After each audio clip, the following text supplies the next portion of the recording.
Hi നമസ്കാരം. Delhi vs Mumbai ഒരു do or die മാച്ചായിരുന്നു ഡൽഹിക്കും അതുപോലെ തന്നെ മുംബൈക്കും. പക്ഷേ ഡൽഹി എന്ന് പറഞ്ഞൊരു ടീമിന് മുംബൈയുടെ ടീമിന് മുമ്പിൽ പിടിച്ച് നിൽക്കാനേ പറ്റിയില്ല.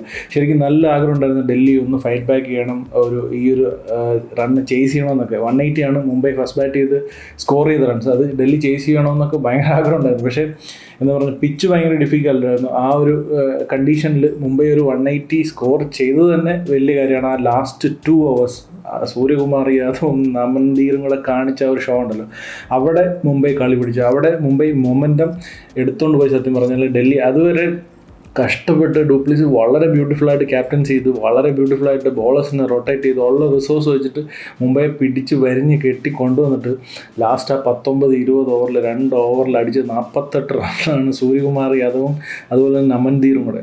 ഒരു രക്ഷയില്ല. ആ ഒരു എന്താ പറയുക, ആ ഒരു പെർഫോമൻസ് ഉണ്ട്, ആ 2 ഓവറിൻ്റെ പെർഫോമൻസ് കൊണ്ട് ഒരു ടൂർണമെൻറ്റിൻ്റെ തന്നെ അല്ലെങ്കിൽ അവർക്ക് പ്ലേ ഓഫിലേക്ക് കയറാനുള്ള ഒരു ക്വാളിഫൈ ചെയ്യുക എന്ന് പറയുന്നത്, അതൊക്കെയാണ് എന്താ പറയുന്നത് മുംബൈ എന്ന് പറഞ്ഞ ടീമിൻ്റെ മാച്ച് വിന്നേഴ്സിൻ്റെ എത്രത്തോളം ഡെപ്ത് ഉണ്ടെന്ന് നമുക്ക് മനസ്സിലാക്കി തരുന്നത്.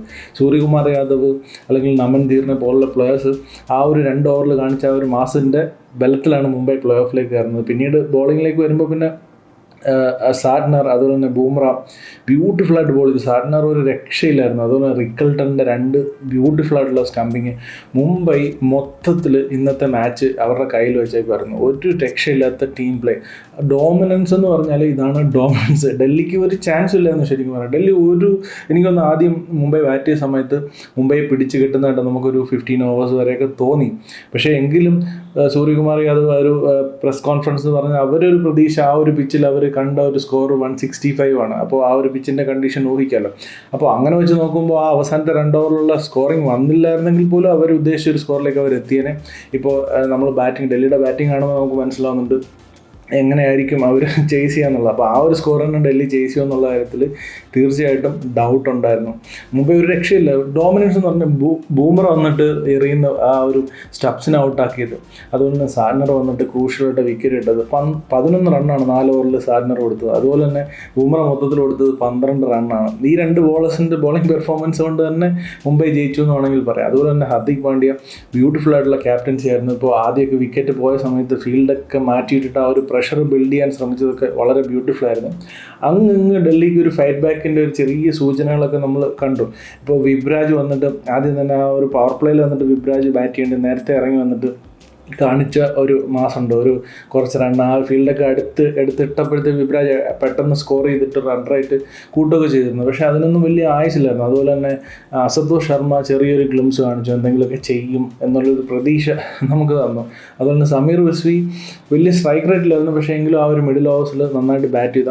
അങ്ങനെ ചെറിയ പെർഫോമൻസ് ഡൽഹിയുടെ ഭാഗത്തുനിന്നുണ്ടായില്ല. ഇപ്പോൾ ബോളിംഗ് നോക്കുകയാണെന്നുണ്ടെങ്കിൽ മുകേഷ് കുമാർ ബ്യൂട്ടിഫുള്ളായിട്ട് ബോൾ ചെയ്തു. ആദ്യത്തെ 3 ഓവർ ബ്യൂട്ടിഫുള്ളായിട്ട് ബോൾ ചെയ്ത് ക്രൂഷ്യലായിട്ടുള്ള വിക്കറ്റ്സ് എല്ലാം എടുത്ത്, എന്നിട്ട് വന്നിട്ട് അവസാനത്തെ ഓവർ കൊണ്ടുവന്നിട്ട് ഇത്ര റൺസ്, അതായത് ആ ഒരു ഓവറിൽ എനിക്കൊന്ന് 27 റണ്ണാണ് ആ ഓരോ ഓവറിൽ അടിച്ചത്. അതുപോലെ തന്നെ അപ്പോഴത്തേക്ക് അത്രയും നേരം ചെയ്തതിൻ്റെ എല്ലാ കാര്യം അവിടെ അതോടെ തീർന്നു. ടോട്ടലി ഡൽഹിയുടെ തന്നെ കാര്യം അങ്ങനെയാണ്. അവർ ചെയ്തുകൊണ്ട് വന്ന എല്ലാം കാറ്റി പറക്കുന്ന രീതിയിലാണ് ആ 2 ഓവറിലെ പെർഫോമൻസ് വന്നത്. പിന്നെ ബോളിങ്ങിലെ കാര്യം പറയണ്ട, മുംബൈ ഡോമിനൻസ് എന്ന് പറഞ്ഞാൽ തൂക്കി കളി.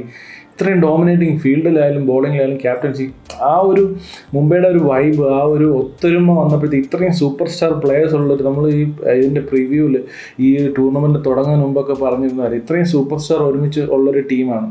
ഇവരെല്ലാവരും കൂടെ ഒരു ഒത്തൊരുമയും കൂടെ ഉണ്ടെങ്കിൽ ഈ ടീം ഏത് ലെവലിൽ പോകുമെന്നുള്ളതിൻ്റെ ഒരു ഉദാഹരണമാണ് ഇപ്പോൾ മുംബൈ പ്ലേ ഓഫിൽ എത്തി നിൽക്കുന്ന ഒരു സിറ്റുവേഷൻ.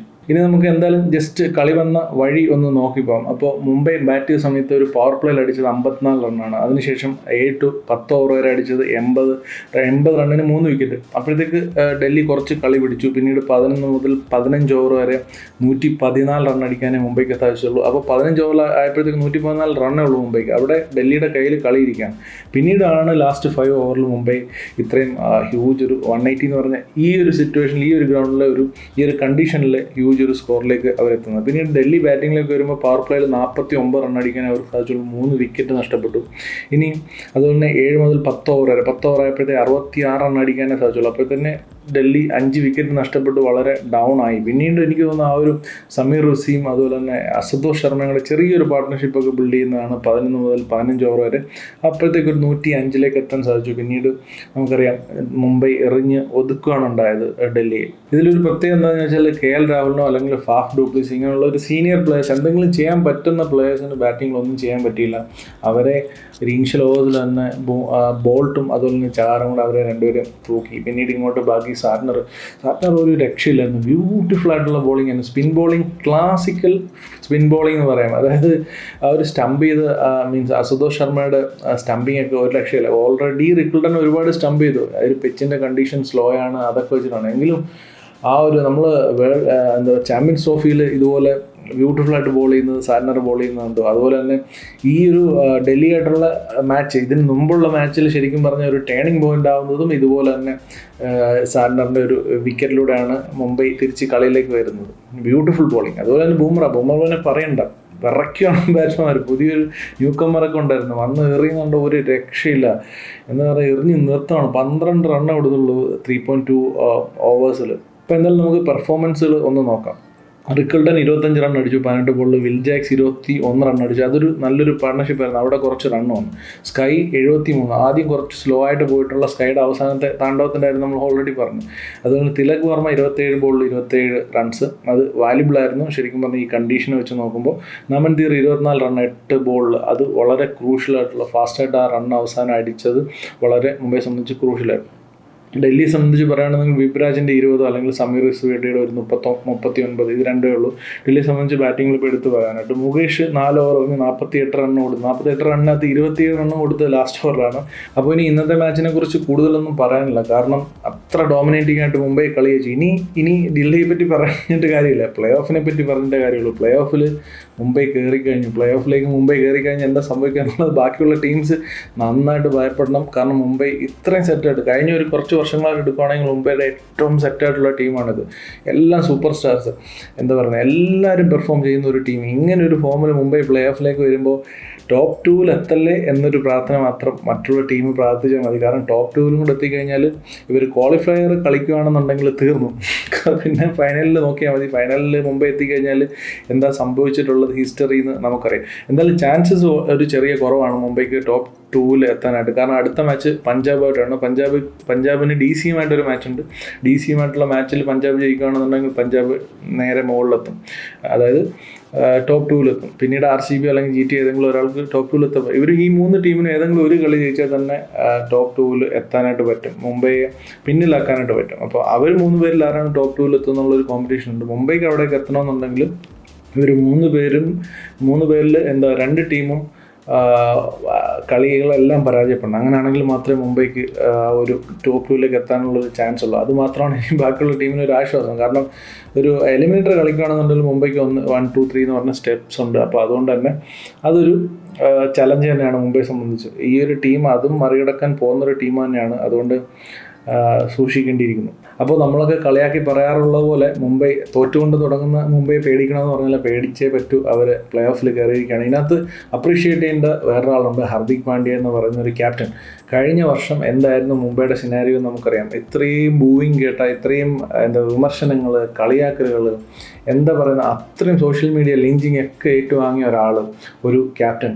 പിന്നീട് നമുക്കറിയാം പല T20 വേൾഡ് കപ്പിലും അതിനുശേഷം ചാമ്പ്യൻസ് ട്രോഫിയിലും വന്നിട്ട് ഇന്ത്യക്ക് വേണ്ടി പെർഫോം ചെയ്തിട്ട് രോഹിത് ഹർദിക്കിനെ ഹഗ് ചെയ്യുന്ന ഒരു സിറ്റുവേഷനൊക്കെ അറിയാം. അവിടുന്ന് ആ നഷ്ടപ്പെട്ട ഇമേജോ അല്ലെങ്കിൽ എന്താണ് വെറുപ്പ്, എത്രയും ഫാൻസിനുണ്ടായിരുന്ന ആ ഒരു വെറുപ്പ് ഇനി ഇഷ്ടത്തിലേക്ക് കൺവേർട്ട് ചെയ്യാനായിട്ട് ആ പ്ലെയറിന് സാധിച്ചു എന്നുള്ളത് വളരെ വലിയ കാര്യമാണ്. അതിൻ്റെ ഒരു റിഫ്ലക്ഷൻ പോലെയാണ് ഈ വർഷത്തെ പെർഫോമൻസ്. ആദ്യത്തെ കുറച്ച് മാച്ചസ് തോറ്റെങ്കിൽ പോലും ഈ ഇത്രയും ഇത് വളരെ നിസ്സാരമായിട്ടുള്ളൊരു കാര്യമല്ല.